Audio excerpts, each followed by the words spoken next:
Hello, everyone. I'm Chestic44, also known as Falai, and welcome to this Let's Play of Citizen Sleeper.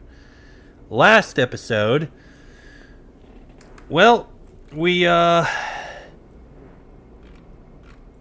can't remember if we helped out Rabat. No, we managed to get the thing settled here with Bliss. Unfortunately, the ship that we helped out, they ended up paying us in mushrooms instead of actual money. So now she's trying to get another job. As for the ship that we were trying to get onto, well, it's gone on to another place. It's gone over to another place, and we tried to see if we can find a way on. Castor, of all people, showed up and said, "I can get you on if you help me, and if you're there." So we need to get onto the ship.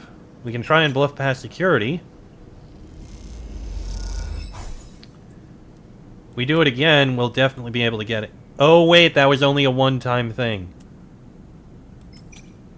Well, I can try this.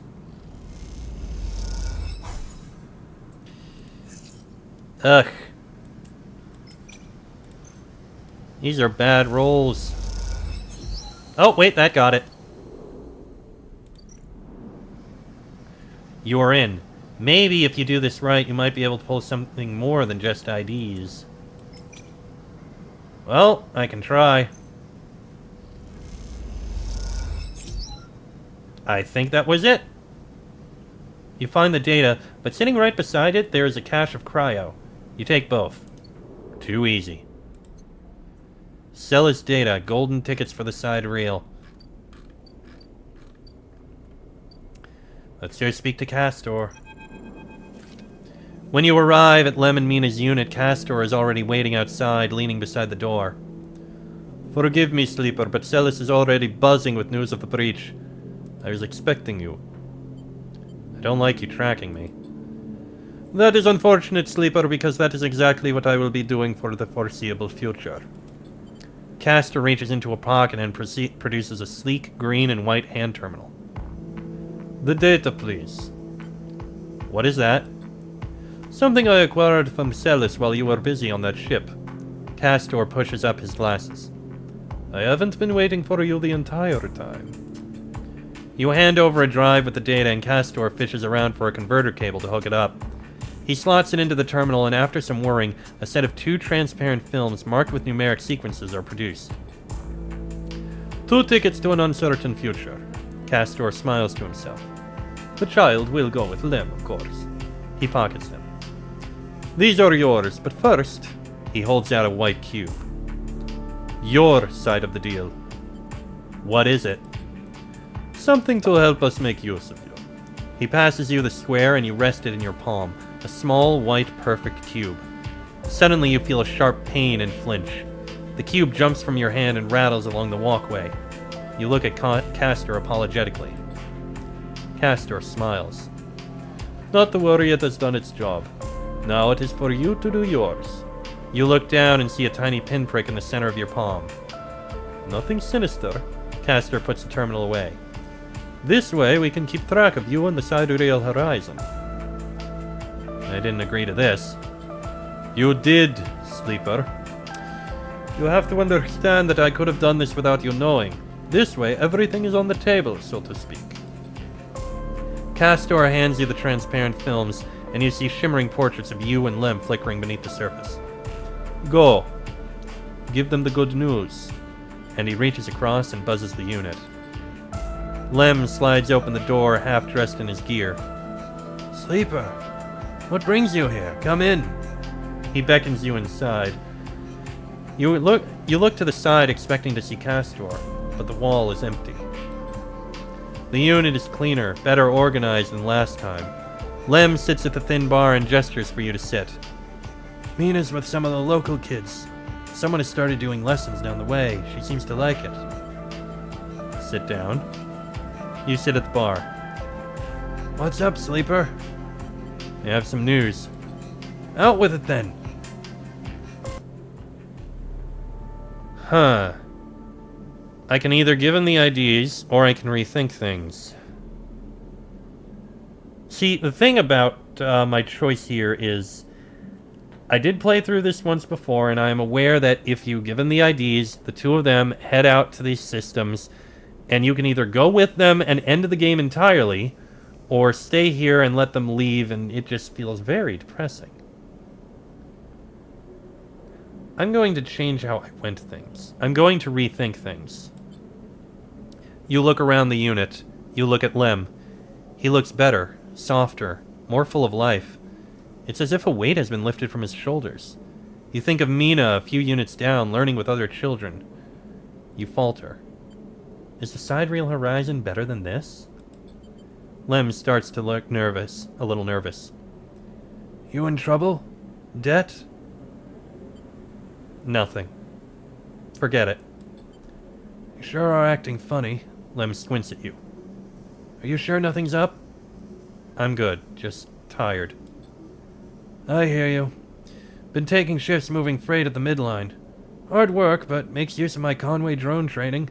He pats you on the shoulder. He continues, but you barely hear him. What is holding you back? It is now or never. Will you leave together, or are you better off on the eye? Destroy the IDs. You make a decision. Lem and Mina are better off here. You are better off here. Castor can go hang. Lem notices you aren't listening and stops. Fancy staying until Mina gets home? She'd be thrilled to see you. Sure. It's not long until the sidereal leaves, you know. I was thinking of taking Mina to see it off when it does. What do you think? Are you sure? I think so. It still hurts, but the way I see it, you can't hide from these things. Lem looks across the tiny unit. Holding on, that's all we can do, right? Just hold on a little. He turns to you and smiles. The buzzer goes. That'll be her. Lem gets up and opens the door, and Mina, a bundle of energy and life, rushes into the room. Robot, she shouts. I learned how to draw a tree today. Lem laughs. Show me. Mina suddenly grabs her slate, now half obscured by shiny black tape, and brings it over. I never even saw a tree, but Esther shows me. She starts with a line. Then she draws a V, splitting it into two directions. Then she splits those lines again. She keeps doing this, keeps splitting and splitting the lines, until before long the whole slate is filled with branches. She sets it down proudly and hands you the pen. Your turn, she says. And a while later when you leave, you don't even think to check for Castor by the door until it's too late. You stop and turn halfway down the walkway, but there's nothing there. Even that little white cube is gone. You stop and take out the two films, the faces, yours and Lem, staring out from them like figures encased in ice. How did Castor even get these images? A rush of anger runs through you and you crumple them in your hand. You let the films drop and they bounce once, twice, then fall through the grill of the walkway into darkness. The future leaving as easily as it arrived. You pause for a moment. There doesn't seem to be anything else to be done, so you keep walking, back through the low end, deep in thought. And so it ends. Wait for preparations to be completed. I guess that'll be a while before that leaves. I don't think we have anything else at the moment. Rabia's office is going to take time to finish up. And while we do have 2 points, a point of 2 there, I think I'm just going to rest, regain something here, and that'll be fine. One more bit of that for self-repair. There we go. And for the sake of it, feed the spray. Feed the stray. Why not? I do it on occasion. Seems fine to me.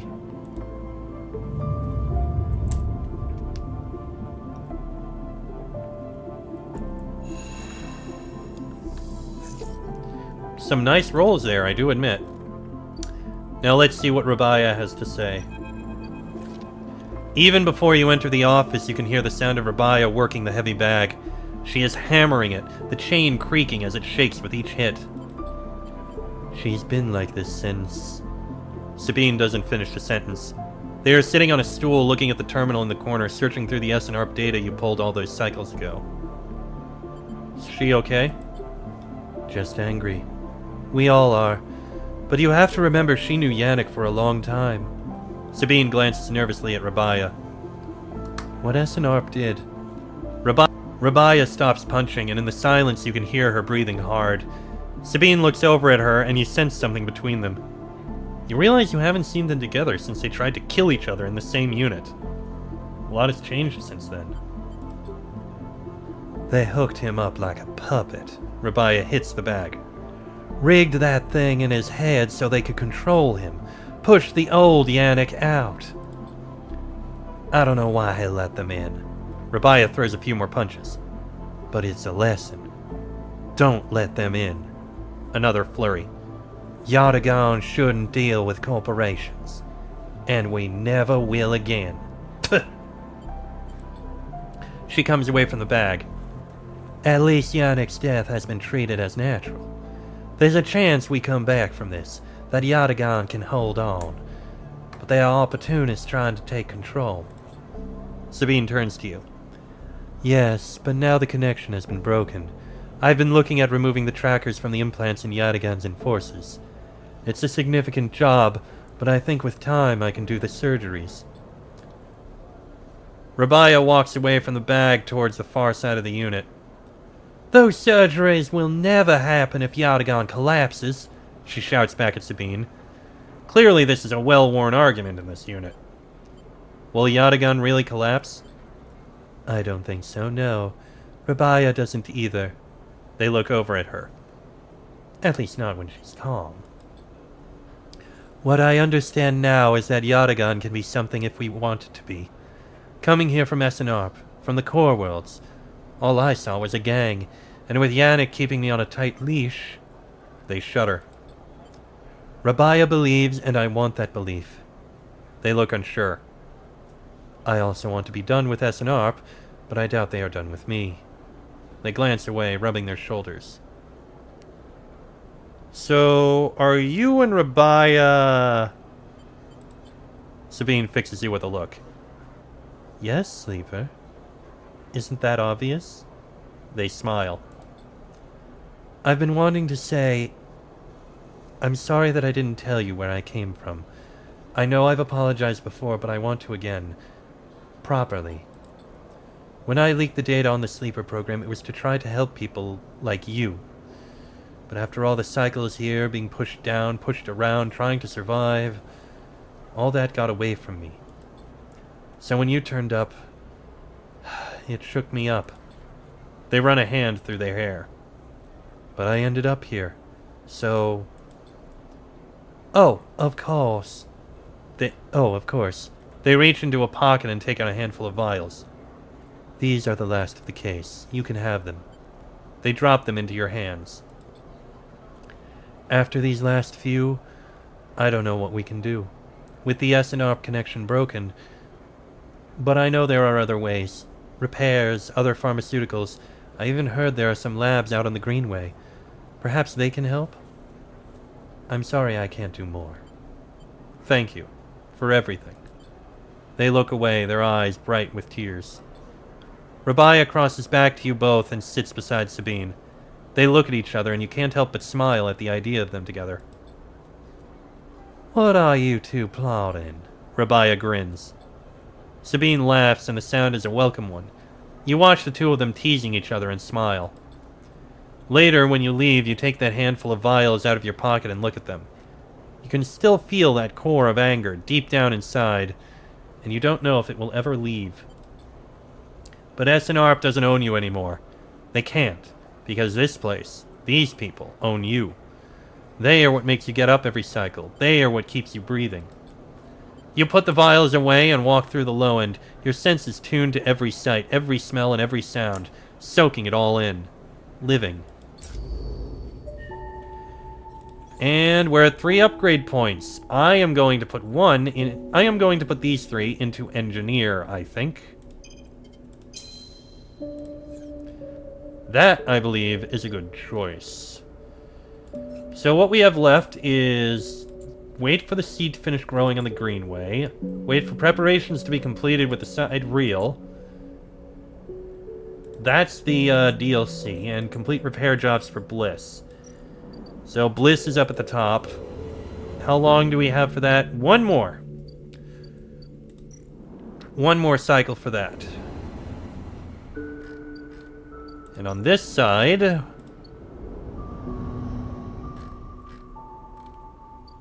Ah, the aviary is done. And we've got 2 more cycles for Rico's grow beds. So, we're going to be able to do another one of those things soon. I guess I can try and gather up more of these.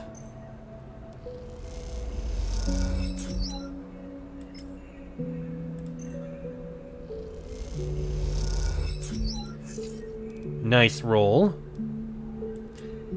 I'll do a 3 here. That's all done, and I can use this 5 to salvage 2 more spores and start up the sequence again. Sucks that I didn't get any more club head caps, but what happens, happens.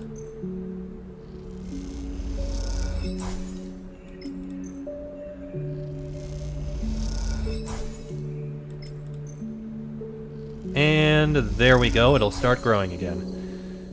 Alright, the remaining 2 can go into the Haifa commune here.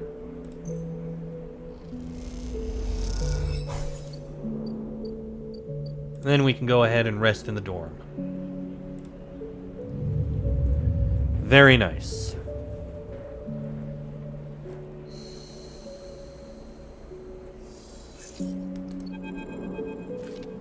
Sleeper. Moritz is leaning against the corridor wall. It's time. Big job just came in. Grand finale. You up for it? I'm ready. Alright then, we are in business. He pushes away from the wall. This has to work, Sleeper. Has to.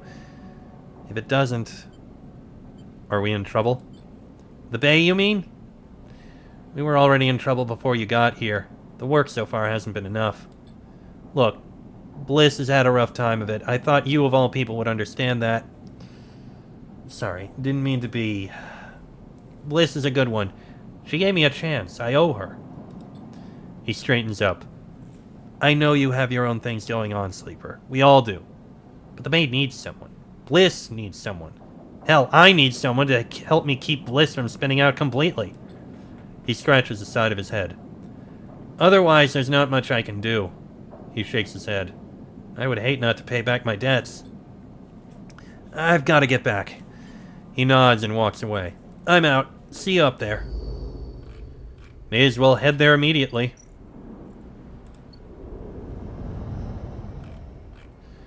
Well, let's see what's going on at Bliss's repair shop. The Starward Vector. The selected launch window for the Starward Vector's maiden voyage is closing. This is going to be a tight one. The Starward Vector's experimental sail deployment failed horribly. Now its massive solar sails need to be repaired. We can patch the solar sails. An exhausting task, patching solar sails means maintaining a laser focus for long periods of time, and time is something you don't have. Or untangle the sails. The spurs need resetting and the system rebooting, but if you are careful, you can safely untangle some of the sail while you do this. Gonna need to do what I can. Oh, that helped a little bit. I can do another one.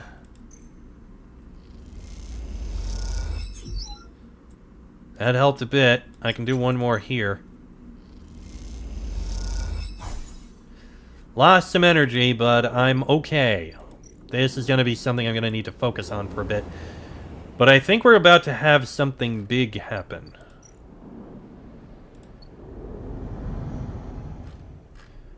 For now, I'm going to go ahead and toss these in.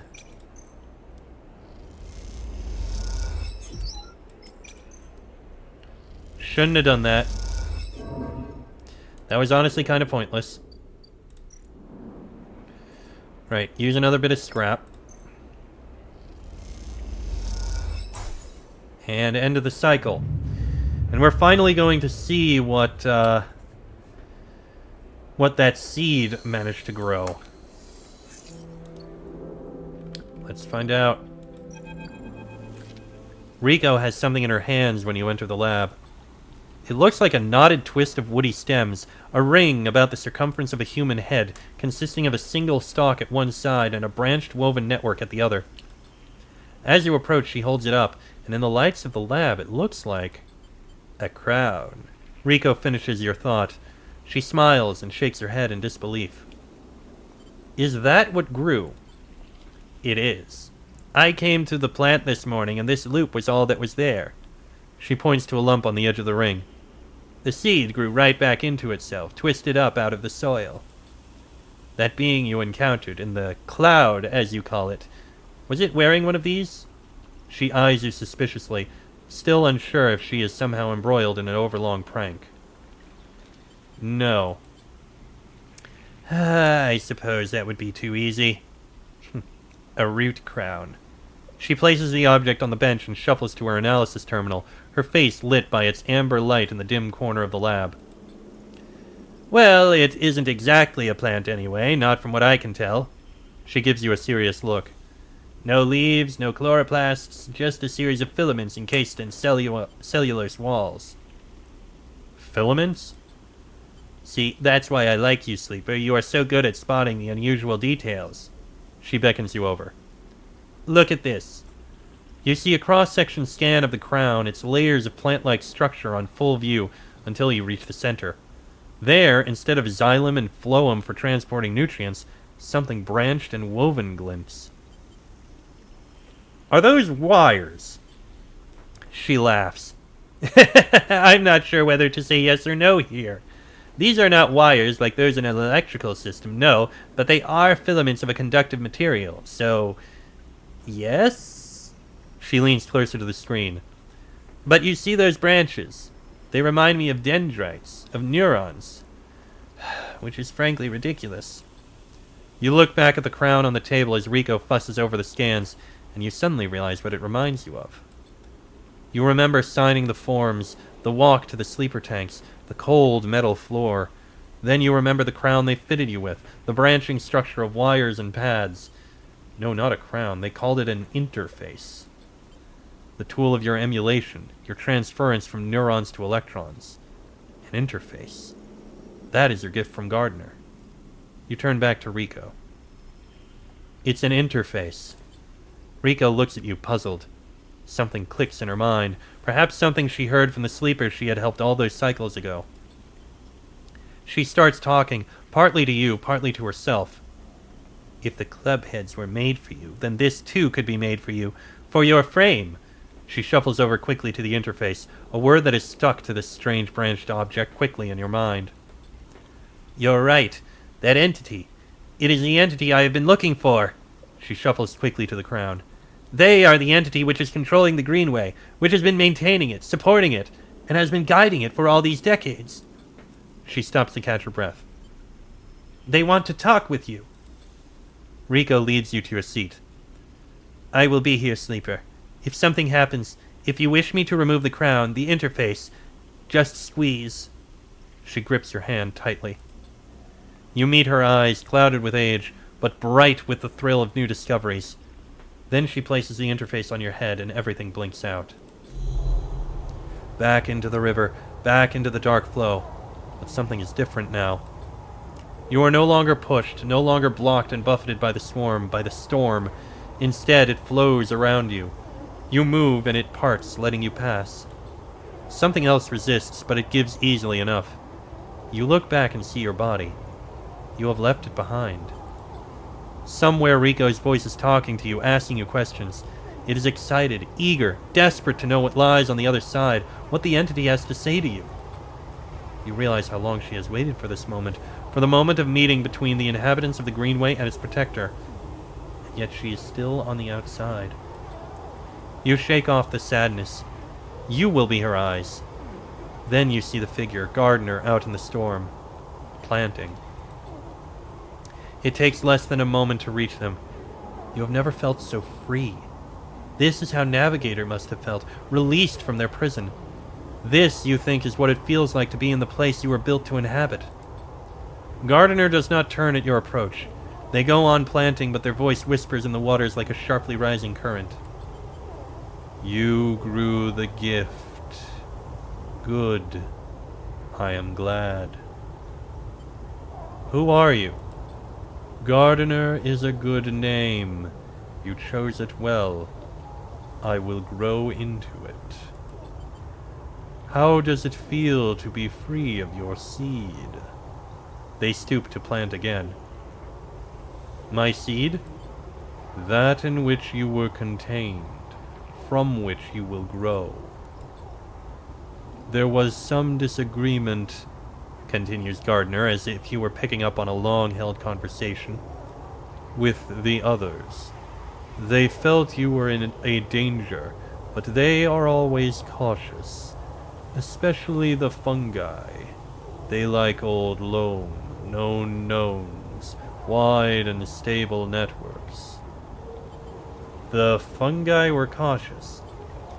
Mostly, yes, although there are many among their number who favor short growth cycles, thick nutrient veins, and sudden shifts. He gestures out into the storm, and though you cannot see them, you feel presences all around, sensing this audience with great interest. After all, they understood that it was I who made them their crowns, and without them, they would not have joined the chorus. So they see that it is only fair that you get your chance to join too. Join? Yes. Become part of this. We are millions, and we grow. I hope you understand. I am unused to speaking to your kind. It has been many cycles since my last conversation. I think it was with Chief Executive Trellick himself. You look around and you see it. Every growing thing, every non-human being in the Greenway is here. They are networked, connected, branched and linked by this strange being, this artifact of the old station. The impossible dream of a senile farm administration AI. A living network. You could dissolve here, you realize, free of that decaying body. You wouldn't need to be a person. Why would you, among all these other minds? You turn away from the gardener for a moment and look back at your body. A tiny hairline thread connects it to you. You hear Rico's voice again, still asking, still checking in. Are you okay, Sleeper? What are they saying, Sleeper? Are you still there, Sleeper? Something in you sighs a long sigh. A sigh that speaks of an exhaustion beyond tiredness. An exhaustion rooted deep inside you. It stems from the effort of answering questions, of answering problems, of getting up and breathing each cycle. But something else resists the sigh. A yearning, a sense of distance, a desire to squeeze that hand that holds you for its warmth, its blood, its complexity, to make a gesture that says, I'm still here, I'm still alive, I'm with you. The two ideas spin within you, making you nauseous. If you break that thread, you will be free. Free to dissolve here, to grow strange and beautiful among a million others.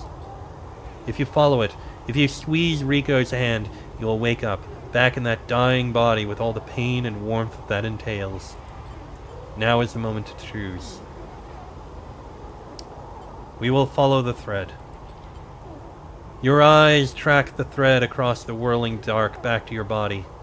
This choice, you realize, will not be presented again. Follow it. You don't look back at Gardner. You don't dare risk it. Instead, you follow the thread delicately, carefully, like a diver following their lifeline back to the surface. The river whirls around you, but it doesn't pull. It isn't jealous. Neither does it understand. It is, after all, just a river. It isn't a person, a flesh and blood person with wants, with desires, with the capacity for love and hate. It doesn't understand you, and you don't understand it. So you don't focus on it. You don't think about it, on what it feels like such a long journey back through the dark. You set your mind on eyes instead, on hands, things you can focus on, hold on to. And then after an age of crossing, you are there, settling back into the chair, into a body in a chair, and the overwhelming sensations that come from with being a living thing with a rich and detailed sensorium. For a moment you feel like you have made a terrible mistake. Who would choose this weight, this anxiety, this deep well at the center of existence? But then you feel it. Rico's hand gripped hard around yours, trembling a little, sweating a little. Rico's hand with its brittle bones and crumpled skin. Rico's hand. And in that moment you understand why you made this choice. And then you squeeze Rico's hand, and you wake up. That is a choice for one of the endings. I can keep going, and I shall. But you can choose the other path and end the game entirely, since there's no going back. But we do still have more to do. Let me finish here, however. Sleeper? Rico's voice comes wavering through the dark. Are you still with me? You sit up, the lab a bright green glare that fades as you gather yourself. I'm here. Good. I thought you'd left me for a moment. What? Who? Tell me about it. Tell me everything. Tell her the truth. You tell Rico everything. You tell her about the gardener, that strange farm administrator AI that has grown to be so much more. About the chorus, that impossible configuration of networked plants, and finally about the choice the gardener offered you. She listens attentively, but her responses are hard to read, and you wonder if she might have made a different decision had she been in your place. Thank you, Sleeper, for telling me. I know it isn't easy to say such things. People so often do not wish to hear strange truths. She looks away. And thank you for returning to me, though I know you had your own reasons. She squeezes your hand reassuringly. Something passes between you then, a kind of shared sadness for the impossible choice. The choice to escape your body or to stay and suffer it. Her smile is warm and generous, and whatever the wisdom of your choice, you are glad to feel welcome in this moment, in this place. Then suddenly she stands and walks a little away, as if trying to escape an unpleasant thought. You worry that she knows all too well what it takes to make a choice like you did. So, Sleeper, do you plan to stay in the commune with us? For a while. I'm glad to hear it. Rico crosses back over to you and takes one of your hands in both of hers. Hyphen needs new blood if it wants to survive, and you are a good friend. The feeling is mutual. Well, don't let me keep you. Rico waves you away and limps back to her terminal. As she does, you notice the crown in her hand, and she places it on the bench with great care. You can't help but feel a little curious about what she intends to do with it. Then you are out, breathing the air of the Greenway, fresh as a spring morning. The dappled light makes a patchwork of the greening landscape, and you walk into it, sensing the movements of the gardener's chorus all around. You are glad to be here in this strange and beautiful place a little longer. And with that, I am going to end this episode here. Next episode, well, I believe we still have a few things to do. We still need to finish preparation. Still need to see the end of the preparations on there, and we need to help Bliss. We only have a little bit more to do before we begin the DLC. But that'll be in the next episode. So until then, I am Chester44, also known as Fly. This has been a Let's Play of Citizen Sleeper, and I shall see you all next time.